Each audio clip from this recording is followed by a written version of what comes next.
Hello everyone, আমি মানি। কেমন আছেন সবাই? আমার আকাশ চ্যানেলে নতুন ভিডিওতে আপনাদের স্বাগত জানাই। তো আজ বিকেলে আমরা ৩ জন মিলে একটু বেরিয়েছিলাম ঘুরতে। তো গেছিলাম অনেকটা, ঘুরতে ঘুরতে অনেকটাই চলে গিয়েছিলাম। তো ওখানে যাওয়ার পর তো ওর বাবা বললো, চলো এখানে যখন এসেইছি তো যে জিনিসটা নেব তো সেটা একবার দেখেই আসি। তো আমরা গিয়েছিলাম পাশের একটা বাইকের শোরুমে। তো আমি ফার্স্ট টাইম গেলাম বাইকের শোরুমে। তো ওখানে গিয়ে ওর মতো বাইক দেখছিল। তো এত বাইকের কালেকশানগুলো এত দারুণ লাগছিল দেখতে, কি দারুণ দারুণ বাইকগুলো।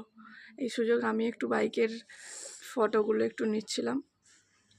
তো কিছু কিছু বাইক ডেলিভারি হবে বলে সব করছিল, পার্টসগুলো লাগাচ্ছিল, সিট লাগাচ্ছিল। এই বাইকটা এক্ষুনি বেরোবে, ডেলিভারি হবে। তো চলো আজকের মতো টাটা।